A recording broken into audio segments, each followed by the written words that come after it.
Oh my god, hey, it's Mickey Jo here, and what you are about to see is 20 minutes of highlights from the most recent instalment of my monthly live show, MickeyJoTheatre Live, at the Phoenix Arts Club in the West End in London. It's a hybrid of a cabaret show, a chat show, and a showcase for exciting musical theatre performers and musical theatre composers. And last month I was very thrilled to be joined by the wonderful Jodie Jacobs, Evelyn Hoskins, and the composer Jack Godfrey. The actual performance was 2 acts of chat, Q&A, performances, and a big trivia quiz to round the whole thing off, but you are going to see the most informative, entertaining, and unexpected moments. And the footage that you're seeing and listening to is all taken directly from the live stream. Now, the live stream happens simultaneously and is also on sale for this month's performance, which is happening on the 20th of October. That's a Sunday, and it's at 7:30 p.m. UK time. You can live stream it for just £10 from anywhere in the world, or if you want to come along in person, tickets are still available, including a couple of meet and greet tickets right down at the front, so you can meet me and take a picture before the show, and we can chat about your favourite shows. This month I'm hugely excited to be joined by the wonderful Tobias Turley, winner of ITV's Mamma Mia, I Have a Dream, as well as the rising star Joaquin Pedro Valdes, who you may know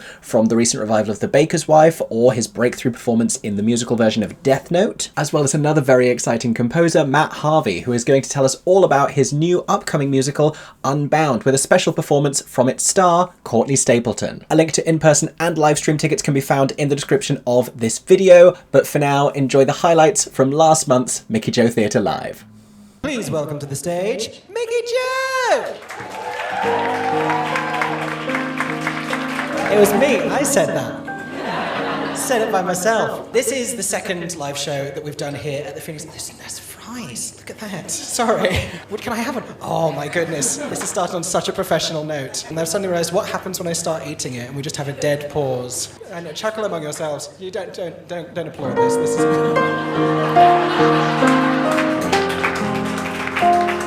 But I'm not in any hurry, and I need a moment. Sorry. Feel the magic in the making. Who knows this song? Why? It's the weirdest sing-along ever. We were young together. I'm actually still quite young. I turned 29 this month, and so like 30 is now. I don't have a complex, and it's not important. I'm coming out of makeup. I've come home.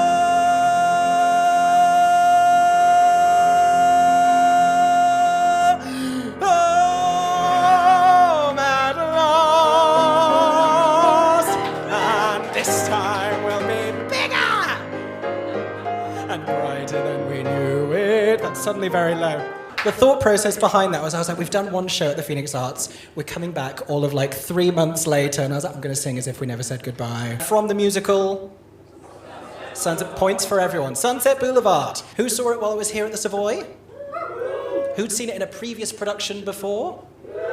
Who saw the original production in the West End? No, well that's fine, that's okay. We're all too young. If the Greeks, when they were creating theatre, could have glimpsed into the future and seen what was lying ahead of them, and seen the likes of, I don't know, Starlight Express, I think they'd have felt pretty proud of themselves. If you could go back in time and see any West End or Broadway show that you either missed during your lifetime or before your lifetime, what would it be? I would love to, this is a terrible one, I'd love to go to the first preview of Sweeney Todd where Angela Lansbury sang nonsense for 2.5 hours. If you haven't listened to those bootlegs, and I'm not condoning musical theatre bootlegging, but you need to go and listen to Angela Lansbury attempt to sing By the Sea from Sweeney Todd. I would also, this is another terrible one, I would go and see City of Angels the week before lockdown happened in 2020, because I had tickets for the week after. I know, the most tragic thing that happened in 2020. But I get to see Vanessa Williams in The Devil Wears Prada in a few months' time. Did anyone go down and see it in Plymouth? Erin and I went to Canada over the summer. I was being very mysterious about it on social media, and I was like, we're on a plane. I was like, we're on a third plane, which we weren't meant to be on, so that was a surprise to everyone. And I was like, where could we have been going on 3 planes? A lot of people said Australia to see Sunset Boulevard, which was a good guess, and one person said, I really hope it's Plymouth. Jodie Jacobs, everybody. So you've just had, I presume, a charming summer at the London Palladium. Yeah.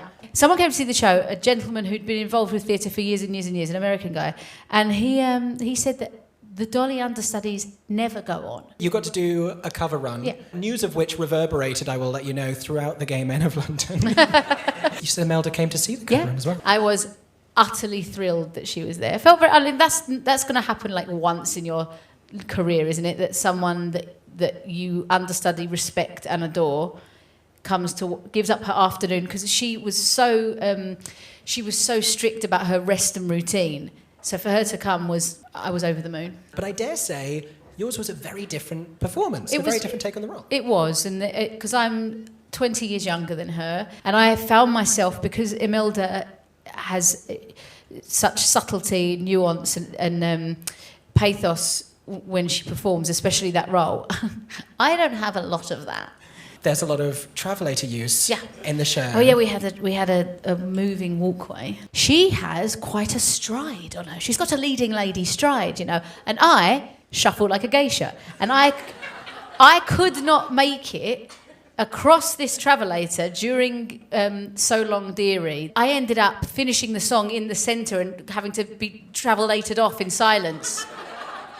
So if you happen upon Dame Imelda Staunton around the streets of London, say hello quickly, because she's off. And you might do, because she does her own thing. She gets the tube. Was it difficult to take that? Because at the same time as Hello Dolly is happening at the Palladium, Kathy and Stella Solve a Murder is coming into the West End. Also the first time I saw you on stage. The night that the mic stopped working. That was every night. Yeah. That was every night. I loved Kathy and Stella. I still love Kathy and Stella more than any job I've ever done. When I found out Hannah Jane Fox was taking over, I was delighted. She's been my idol since my first job. Were you in We Will Rock You at the same time? Yeah. I was her understudy, and at no point did she ever make me feel like that. It's important, and it's not always the case necessarily. No. Some people are dickheads.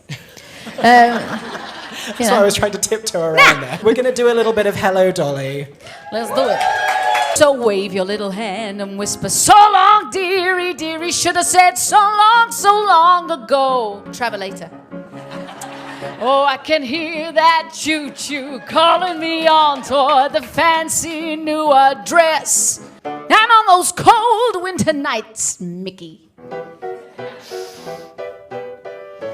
you can snuggle up to your cash register. It's a little lumpy, but it rings. I should have said so long ago.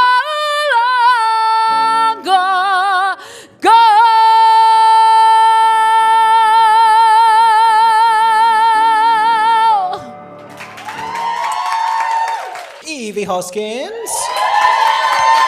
Oh my God, hey. Oh my God, hey. How are you? Really well, thank you. We saw each other during the sound check, but I'm pretending we didn't. I know. It's fine. Acting.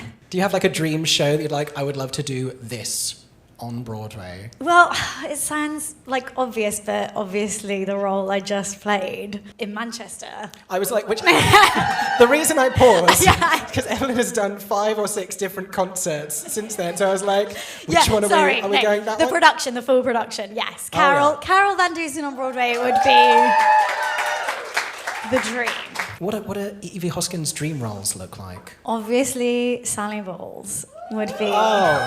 I would love to play that role. Charity and Sweet Charity. But also, I just love new writing. Mm-hmm. I love new writing. That's made up most of my career, lots of regional new writing. You've workshopped a few things. Oh my God. Always the bridesmaid, never the bride. You did Bonnie and Clyde, didn't you? I did Bonnie and Clyde. I did Standing at the Sky's Edge. I did Big Fish. And Jamie Moscato books all of them. Him. Not in the same roles. Did anyone get to see Gypsy at the Millet Sonning? If you don't know, this is a dinner theatre in Berkshire on George Clooney's private island. Mm-hmm. Did you see George Clooney I during the time? didn't. I really wanted to be able to say that I'd stripped for George Clooney. Because technically, if he'd seen Gypsy, that is what I would have done. That's exactly what you would have done. He didn't come, so I don't get to say that. You've been doing some brilliant things, not only as a performer, but as a producer for the first time. I know. Last year, we found out that one of our lead producers on the show had been diagnosed with stage 4 bowel cancer. What can I do? Like, what do I have within my power to be able to do? And I was like, I'm going to get the band back together and we're going to raise some money. And I text the old WhatsApp group, the dust came off the old WhatsApp group, and I was like...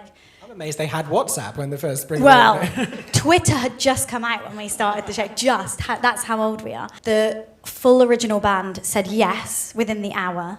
We had original stage management backstage. Sadly, Imogen died in March, so she wasn't able to attend, and but I think we raised about £20,000, and that's gone to a fund for her children. What was it like being a producer for the first time, alongside like the brilliant Jack Maypole? Oh my gosh, thank God for Jack, because I like to say I was a creative producer on that project, because if you ask me anything about the numbers, I'd be like, I don't know. I think the programme should be this colour. Yeah, exactly. Maybe you will bring 42 balloons to the West End. Maybe I should. And there's a man in the sky with a look in his eye like he's the king of the whole wide world. And there's a woman down here with a heart full of fear, and she's shaking like a little girl, and nothing but helium, lifting him up. You are gonna marry the man, start a brand new life, and watch the next 10 years fly by. Now you're just a woman who gave a little too much to a man who flew a little too high. Oh, Carol, what you gonna do? Whoa, whoa, whoa, whoa,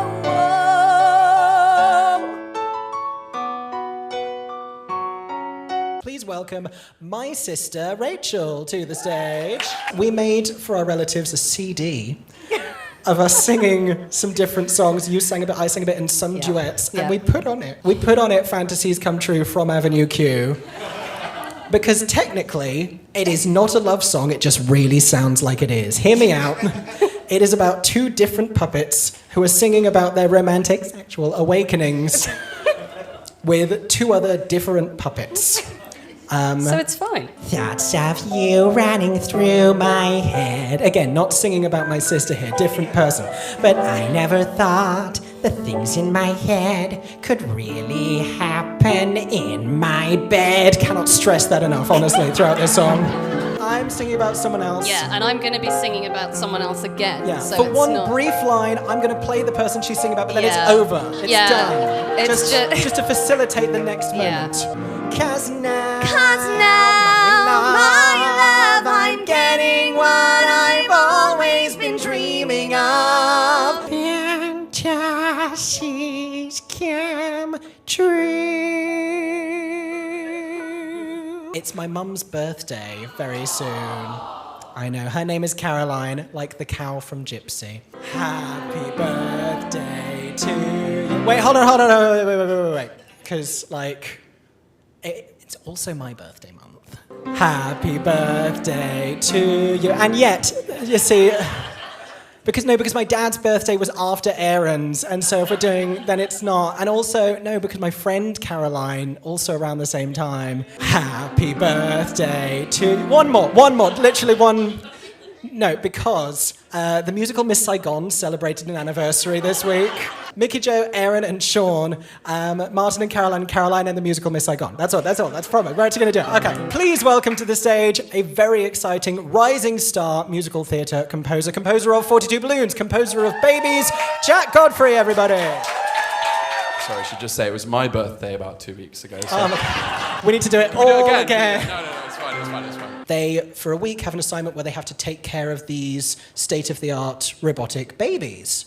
And it teaches them a lot about themselves. And this is a song called Work from Babies, which is sung by a character called Jasmine. She's the best student. She finds everything really easy. She, is the teacher's favorite. But she's not laid back about it. She's very, very intense. Grade 8 violin, top set maths and French, silver D of E. Shut up! I achieved them all because of my life philosophy. Please be quiet. It doesn't matter if what you're doing is a disaster. You simply need to get back up again and fail faster. Many contenders tend to quit before the die is cast, and that's because they don't know how to work. You've got to persevere. So I will raise the perfect baby and I'll ace my GCSEs while leading the school orchestra and learning Japanese and doing work experience with multiple MPs. While weaker students struggle, I'll complete it all with ease. Cause my parents are successful and my brothers are successful and my cousins are successful. Therefore I must be successful, but I'll only be successful if my baby is successful. Therefore you must be successful. And I know that sounds like a lot, but you are my baby, and that means you can handle it. The baby makes a happy gurgle sound. It's really interesting you were talking about Avenue Q earlier, because I was thinking back that the Avenue Q piano music book was the first piano score that I had when I was, I think that's right. My mum and brother are watching this, so they'll correct me later if I'm wrong. And I would come home from school like when I was like 14, 15 and just play those songs. And I don't really read sheet music, but I think about music in chords, so I would just look at the chords. I think when Hamilton came out, kind of like everyone, but I was really into... I always say to people that I was into hip-hop before I was into musicals. So I really get Hamilton. But I discovered hip-hop in the whitest way ever, which was at a Coldplay concert at Wembley Stadium. And Jay-Z was opening for Coldplay, and I'd obviously gone to see Coldplay, and then I was like, wow, this Jay-Z guy, it was pretty good. I'm working on a show about climate change. Yeah. Our current title is This Is a Love Story, but I think the title might change. I thought it was called This Is Not a Love Story. This is why we're changing the title. Because nobody remembers what it is. Even we did a workshop at Birmingham Hippodrome in January, and even like the announcement before, like, the show This Is Not a Love Story will be beginning in 5 minutes, and we were like, we need to change the name. It tells the story of human history on Earth and the story of climate change using the metaphor of a romantic relationship. So it's kind of following Earth and humanity as two people who meet, fall in love, and humanity starts being a bit toxic, and then they fall out, and things happen. Just finished a new song for Babies, and I've got another one that I want to write as well. So I think that we were talking about this recently, me and Martha, and it's that thing of like, you just want to be able to keep working on the shows. I remember after we did the first stage concert at the Vaudeville of 42 Balloons, and it was like an amazing moment for me because that was my first time having anything on in London in like a big theatre, and I was like, wow, this is amazing. Went out, had like a massive night out, I don't know, got home at like 4 or something. And then the next day, the producers were like, we want to talk to you. And we had this Zoom call where they were like, this needs to change, cut this song, do this. And I was like, wow, this is like a lot to take in. But I think I feel really lucky that I'm surrounded by people who, all that we all want to make is the best possible thing. As soon as I get into rehearsals, it's like I can't touch it anymore. So I'm like, I want to keep making it as good as it possibly can be. We're doing a musical theatre trivia game show, everybody. Oh, God. You have a chance to win a piece of swag from the swag bag. And if we run out of pieces of swag, you get to win the swag bag. At which theatre did the musical Carrie premiere? First premiere. The Royal Shakespeare Company, Stratford upon Avon. It's true, there you go. That would have been embarrassing. Yeah. I put that in because that's a lovely role for you, the Colo Colo bird. I thought you'd been in it. Is she Jewish? that's where I get played. A funny thing happened on the way to the forum. It is a funny thing happened on the way to the forum. What are the names of all 7 Von Trapp children? Okay. Gretel, Marta, Kurt, Louisa. Do you know? Hey, help me. One of them. Or Liesel. Yeah, that's it. Brigitte is where we got Bagheera from the Jungle Book. Yeah. Brigitte. You've done sensationally well. Thank you. But if anyone in the audience who is sitting behind my sister... As soon as it's said, I'm going to kick one. It is Friedrich. Complete the lyric. how I love my coat of many colours. It was. Red. And yellow. Pink And- green and orange. We've gone awry. Red, We've yellow, gone and awry. pink, and Crimson. You're just saying colours at this point, aren't you? It's really- blue. What's Orange. Who thinks they can do the whole thing? It was red and yellow and green and brown and scarlet and black and ochre and pink and ruby and olive and No, violet. we've gone wrong. We've gone wrong. When I asked Evelyn and Jodie to both do this show, I had forgotten that they had done a show together before, and they were both in the Southwark Playhouse production of Carrie. To unsuspecting Nothing's sure and nothing's ever guaranteed. You should trust the way you feel. Trust the way you feel. That's the only thing that's real. That's how it. That's how it starts. That's how it starts. To unsuspecting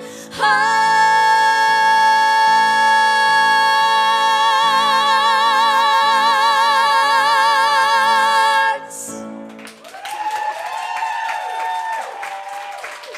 For 10 more seconds, I'm MickeyJoTheatre. Oh my god, hey, thanks for watching. Have a stagey day. Subscribe!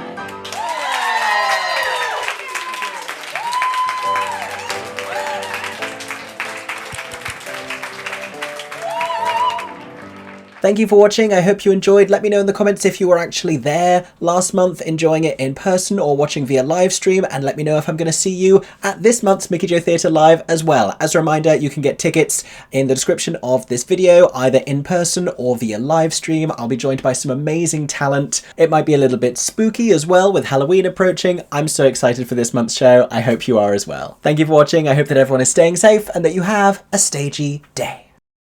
For 10 more seconds, I'm MickeyJoTheatre. Oh my god, hey, thanks for watching. Have a stagey day. Subscribe!